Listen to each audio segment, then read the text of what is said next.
Daisy Ridley has a lot going on these days, but she made a point to carve out some time to support The Marsh King's Daughter, a film that was a promotional casualty of the now-resolved SAG-AFTRA strike. The English actor has plenty of reasons to be proud of her work in Neil Burger's thriller, as she's tasked with playing the psychologically complex and physical role of Helena. As a child, the character lived off the grid with her mother, Caren Pistorius, and father, Ben Mendelsohn, until she was abruptly and dramatically whisked away to lead a more civilized life. Ridley shares the role with Brooklynn Prince, who plays young Helena in flashbacks. The two actors happened to have a viral moment in 2017, as Prince met Ridley backstage at Good Morning America.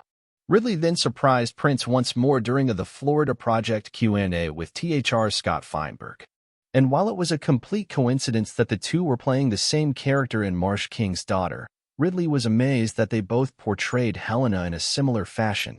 We were playing the same person, and while we didn't really talk about it, we both approached Helena in very much the same way, Ridley tells The Hollywood Reporter.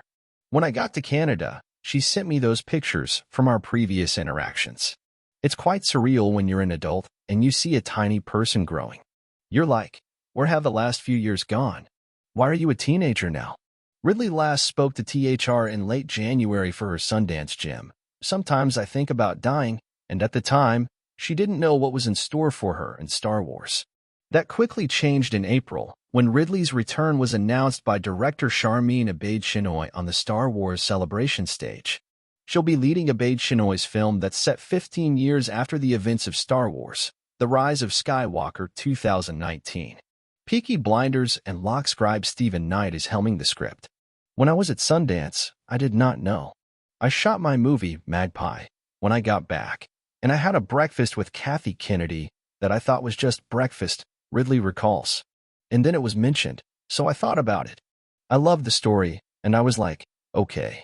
Things then happened quite quickly, and it felt like I was instantaneously on a stage being introduced by director Sharmeen Obaid-Chinoy. It honestly took me back to being 20 or 21, however old I was, when Star Wars, The Force Awakens, was announced. I was petrified. I was overwhelmed. I was really nervous, but the response was really wonderful. And I'm genuinely really excited about the next one. I haven't read anything, but I know the story. It's really worth telling, worth exploring, and I think people will be excited. Below, during a recent conversation with THR, Ridley also breaks down her most emotional Marsh King's Daughter scene and how she instantly bonded with Ben Mendelsohn. So did you shoot The Marsh King's Daughter right before or right after Sometimes I Think About Dying? The Marsh King's Daughter was right before Sometimes I Think About Dying, so I filmed this, went home for 2 weeks, and then went and played Fran in Astoria, Oregon. When you started reading this script, what was the first detail to pique your interest? It was the exploration of the father-daughter bond and what it means to have raised your child in such a way that they revere you and are terrified of you. The rest of Helena's life is really shaped by that and the fear that she has, but also the excitement. She's desperate to see him once she just innately knows that he's not dead. So it was really that exploration and what it means to be a parent. And then it's about what it means for her to be a parent and how he has informed her. Where's the line? If it wasn't for her own child and him talking about her child, there's a chance that the ending wouldn't be the ending.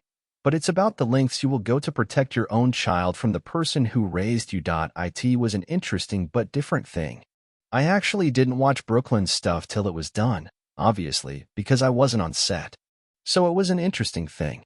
We were playing the same person, and while we didn't really talk about it, we both approached Helena in very much the same way.